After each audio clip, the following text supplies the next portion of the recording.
Et il n'est pas facile de vivre sans avoir la voix critique et de s'exprimer. Parce qu'on est déjà nous-mêmes critiques de nous-mêmes. Et puis on vient avec un bagage de croyances qui ont été mises en place par nos propres parents, nos propres professeurs, notre société. Donc on voudrait que l'enfant s'intègre.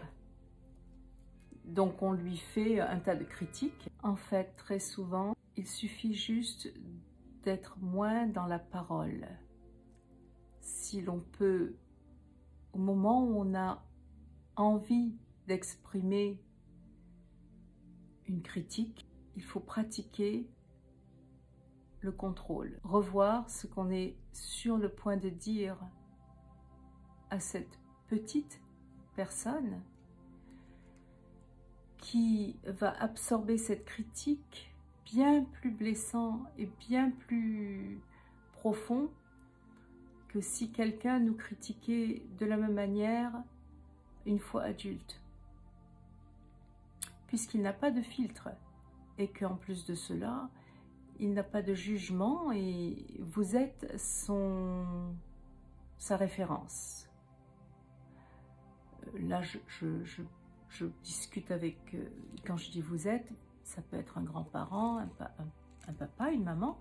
L'éducateur est sa référence. Il est complètement ouvert et dans une forme d'hypnose. Et ça, j'en parle souvent dans mes vidéos où on est dans une forme d'hypnose quand on est tout petit comme ça. Donc on est vraiment ouvert et surtout ouvert à la personne en qui on a le plus confiance, qui gère notre vie et notre sécurité. Donc la critique que vous pouvez émettre et qui semblerait peut-être être sortie spontanément et oh, après tout, ça ne peut pas lui faire trop de mal, c'était pas si grave que ça, tout ce que j'ai dit c'est tu vois pas que tu dis des bêtises. Ça peut être le début de mettre à l'enfant une forme de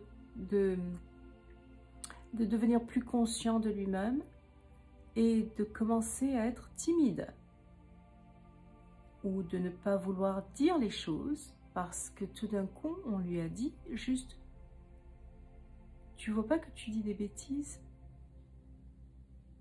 Non, il ne l'avait pas vu que c'était des bêtises ou elle ne l'avait pas vu et maintenant eh bien, peut-être qu'elle va essayer de faire attention quand elle va parler et qu'une certaine timidité va commencer à s'installer quand elle est avec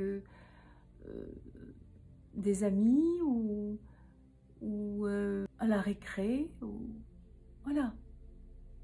Parce que la critique d'un enfant peut apporter des blessures qui sont beaucoup plus profondes. Donc, très important aussi, vraiment essayer de contrôler les paroles qu'on a si elles ont un ton critique. C'est le ton qui va déterminer si c'est une critique ou pas.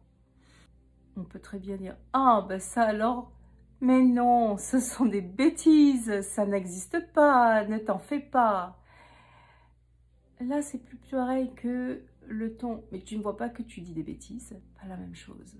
En plus d'être soi-même dans la paix, on doit être aussi dans le contrôle de notre voix critique, qui est souvent le reflet de notre propre conditionnement, nos propres croyances et notre propre critique à nous, qui ne veut pas que notre enfant aussi souffre comme nous avons souffert et veut lui éviter la souffrance, soi-disant. Donc, le malaise qui va s'installer chez l'enfant, c'est le malaise qu'il y avait déjà chez le parent. Et ainsi, on a transposé son malaise à son enfant. Si vous avez aimé cette vidéo, laissez-moi vos commentaires ci-dessous et vos questions auxquelles je répondrai dans les prochaines vidéos. À bientôt.